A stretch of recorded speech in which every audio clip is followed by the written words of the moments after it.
Good morning to all of you. Welcome back my YouTube channel. आप सब कैसे हैं? उम्मीद है कि आप सब भी बढ़िया होंगे और आप सबकी पढ़ाई भी बहुत अच्छे से चल रही होगी। आज है 19 अप्रैल और अब देखा जाए तो हमारे एग्ज़ाम में पूरे 20 से 22 दिन का समय शेष बचा है, क्योंकि हमारा एग्ज़ाम 14-15 मई को होना है। तो अब इस लास्ट के समय पे हमें अपनी पूरी जी जान लगा के अपनी तैयारी करनी है। जैसा हमारा रूटीन पहले से चला आ रहा है, रिवीजन, प्रैक्टिस सेट, हमें यही तरीका भी अपनाते हुए चलना है। ज़्यादा से ज़्यादा क्वेश्चन की प्रैक्टिस करना है और ज़्यादा से ज़्यादा रिवीजन करना है।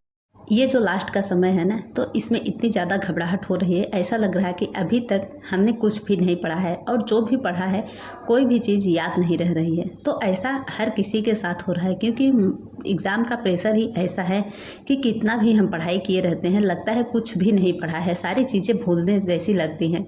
लेकिन इसमें घबराने की कोई बात नहीं है। बस हम जैसे अभी तक पढ़ते चले आए हैं, हमें इस 20 दिन में भी वैसे ही पढ़ाई करना है और कोशिश करनी है जितना ज़्यादा से ज़्यादा हो सके क्वेश्चन की प्रैक्टिस करना है, क्योंकि ज़्यादा से ज़्यादा क्वेश्चन सॉल्व करने की हमारी हैबिट बनी रहेगी तो फिर एग्ज़ाम में हमारा थोड़ा सा प्रेशर कम होगा। क्योंकि एग्ज़ाम हॉल में क्या होता है कि एक शब्द अगर हम थोड़ा सा भी गलत पढ़ देते हैं तो फिर हमारा पूरा का पूरा क्वेश्चन गलत हो जाता है। तो इसीलिए सबसे ज़्यादा ज़रूरी यही है कि हमें क्वेश्चन को बहुत ही अच्छे से पढ़ के उसे सॉल्व करना है।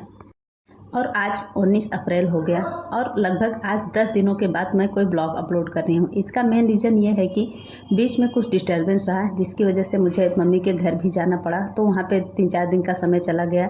और फिर एक बार कोई भी काम करने की अगर रूटीन बिगड़ जाती है तो फिर उसे करना बहुत ही ज़्यादा मुश्किल हो जाता है।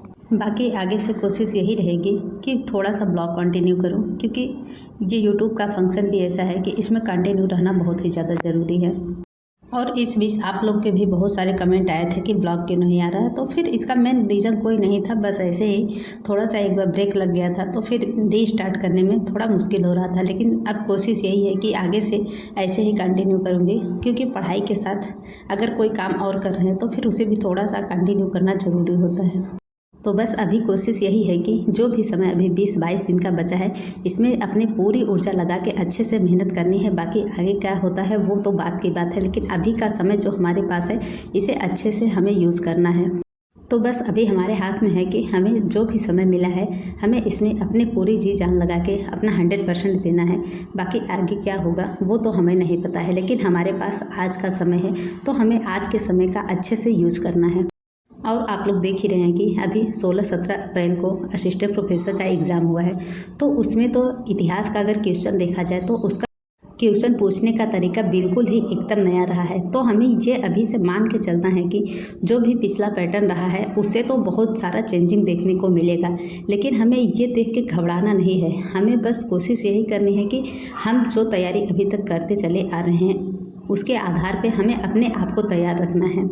क्योंकि इतिहास में अगर देखा जाए तो इतिहास का 2 पेपर हुआ, हालांकि प्राचीन इतिहास का जो पेपर हुआ उसका मैंने क्वेश्चन नहीं देखा, लेकिन सर बता रहे हैं कि क्वेश्चन पैटर्न बहुत ही ज़्यादा चेंज है, क्योंकि इतिहास सब्जेक्ट ही ऐसा है कि इसका कोई और सीट तो है नहीं। और अगर एग्जामिनर के मन में आ गया कि क्वेश्चन हम नहीं बनाने देंगे तो वो ऐसा कर ही लेते हैं, जैसा कि प्राचीन इतिहास के पेपर में देखा गया है। और बात करें सेकंड पेपर जो कि मध्यकालीन और आधुनिक इतिहास का होता है, उसका भी पैटर्न बहुत ही ज़्यादा हार्ड रहा है, क्योंकि बहुत सारे क्वेश्चन ऐसे थे कि एक ही टॉपिक से उठा के पूछ दिए गए। जैसे कि बात करें मुगल कालीन शब्दावलियाँ जो होती हैं उसमें से बहुत हार्ड शब्दावलियों को पूछ लिया गया था। और दूसरा ये था कि जो सिक्के हैं, सिक्के से रिलेटेड कई सारे क्वेश्चन देखने को मिले। तो यही होता है कि एग्जामिनर के मन में क्या आता है वो किस टॉपिक को उठा के रख देता है। ये पैटर्न असिस्टेंट प्रोफेसर के एग्ज़ाम में ही नहीं बल्कि जो बीपीएससी टीआरई 3 का एग्ज़ाम हुआ था उसमें टीजीटी हिस्ट्री सब्जेक्ट में भी ऐसा देखने को मिला था कि एक ही टॉपिक से बहुत सारे क्वेश्चन रख दिए गए थे और बहुत सारे टॉपिक थे कि वहाँ से टच ही नहीं किया गया। तो इसके लिए भी हमें तैयार रहना है, हमें हर टॉपिक को बराबर अहमियत देनी है। किसी भी टॉपिक को ऐसा नहीं करना है कि हम उसे स्किप कर देंगे, क्योंकि क्या पता कि हम जो टॉपिक थोड़ा सा हल्के में लें और उसी टॉपिक से ज़्यादातर क्वेश्चन बन जाए तो फिर बहुत ज़्यादा प्रॉब्लम हो जाएगी। इसीलिए हर टॉपिक को बहुत ही अच्छे से तैयार करना है, खासकर वो टॉपिक जो कि सिलेबस में मेंशन किए गए हैं उन सारे टॉपिक को बहुत ही अच्छे से तैयार करते हुए चलना है। लेकिन कई बार होता है कि सिलेबस में जो टॉपिक दिए गए हैं उससे हट के भी क्वेश्चन बना लिए जाते हैं। तो ये सारी बातों का ध्यान रखते हुए अभी के समय में हमें अपनी फुल तैयारी करना है और जो भी पढ़े हैं उसी का अच्छे से रिवीजन करना है। ऐसा नहीं कि अगर एग्ज़ाम पैटर्न चेंज हो रहा है तो फिर हम नई चीज़ें पढ़ना शुरू कर दें, इससे सिर्फ डीमोटिवेशन होगा और कुछ नहीं। जो भी चीज़ें अभी तक पढ़ते चले आए हैं उसी को फॉलो करना है। बाकी आज के लिए इतना ही, फिर मिलते हैं नेक्स्ट वीडियो में।